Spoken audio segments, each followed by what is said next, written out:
How long have you been walking now? Damn. What has been your most fulfilling experience? Which one would... It would be hard to say, like to specify or pick one experience, and I don't think I'd like to do that. I think the biggest thing that I'll take away from it is what I've learned, rather than one cool story to tell everybody. There's been plenty of stories, and I'll always be able to tell those.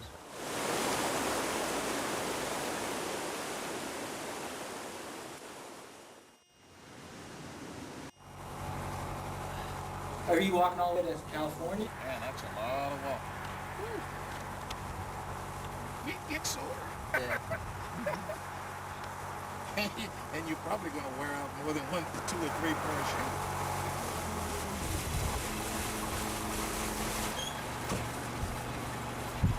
Does it get lonely on the road? I think it get lonely no matter what you're doing.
Something by the side of the road had caught my attention as I walked past it, and it was hair, animal hair, clumped together with dirt and sticks. It was off the road in a trench where things collect that people discard, near the opening of a drain pipe. But it was alive. Barely. A puppy. Only a month or 2 old. It was hard to tell, he was so malnourished. But he was still kicking. And ready for a fight. I knew if I fed him, there was a chance he'd try to follow me. And then he'd be my responsibility. I considered it seriously, as I did with a mother and pup I met a few weeks earlier. Oh, that's my seat. Oh. I hadn't fed them. They just started following me. We spent the whole day together. I shared what food I had with them when I finally did stop and eat. Alright, who wants water? And that is when they left. It seemed they had a routine. And each other. Mom was small, But I watched her keep dogs 3 times her size at bay, while the pup ate from their food bowls. There you go. Oh boy. Stay with the hand. Stay with the hand. There you go. This guy was in a much different predicament. It was him in his storm drain against the world. If he did survive, he would grow up to be one mean dog. And this is why I called him Lucifer. His hair was falling out where it wasn't clumped together in giant dreadlocks, and his skin was covered with ticks as it draped over his little frame of bones.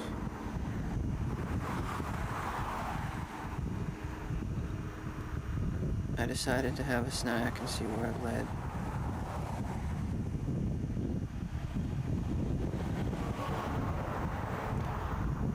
I don't believe in the devil, only the absence of love and discipline. His face was covered with ticks and sores. The cuteness of being a puppy was almost lost to his sickly condition.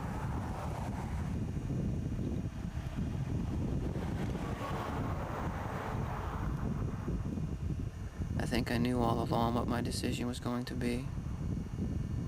I was just easing into it. A dog with me would present the challenge when it came to bedding down at night. Not to mention more food to buy and make room for.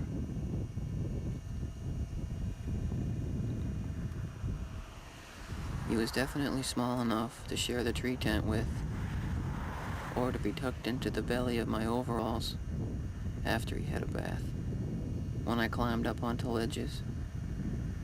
Or I could lay him in my pack and hoist him up after me.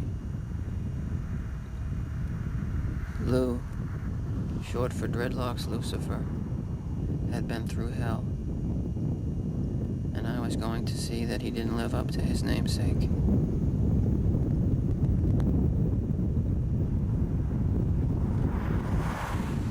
But I was on my own too. So if he was gonna come, he was gonna have to hold his own.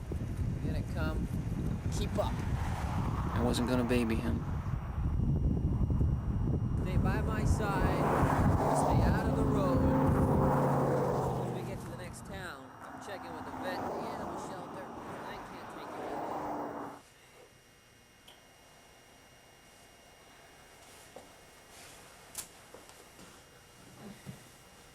Well, at least we get to stay in a hotel room. Watch the TV. What do you feel like watching? One small step at a time, 26-year-old Chris John is walking across America, hoping it will bring some peace of mind. The incredibly long journey began when Chris left his home on New Year's Day. That's a distance of more than 3,000 miles. And after walking 4 months, Chris is passing through the Paducah area, about 1/3 of the way to Frisco. And by now you've probably noticed that Chris is not traveling alone. A few days ago, he picked up a small companion. But Chris has so many miles still in front of him that caring for a young puppy is just not part of his plan. But I'll probably hold on to him until I meet someone that I can trust. They'll give him a good home. He's videotaping different parts of the country, and while many folks open their homes to let Chris spend the night, others look at him like he's crazy. I think the country's getting crazy, and I think it'd be crazy not to notice. If all goes well, Chris John should walk into the city of San Francisco sometime in September. Sam Burris, News Channel 6. At the beginning of my journey, I came to terms with the fact that it was best to base my decisions upon necessity and not upon the issue of money. I had lived a very simple life up till now, while others were buying and spending in order to give myself the chance to take this leap. If I was going to do this, I was going to do it to the best of my means. In Lucifer's case, this meant getting a motel room and caring for him properly. Giving him a bath was definitely a good idea. but doing it in the creek by the side of the road wasn't the best that I could do. When I still had enough energy to carry him through the night and make it to the next town and get him some real dog food and a real bath.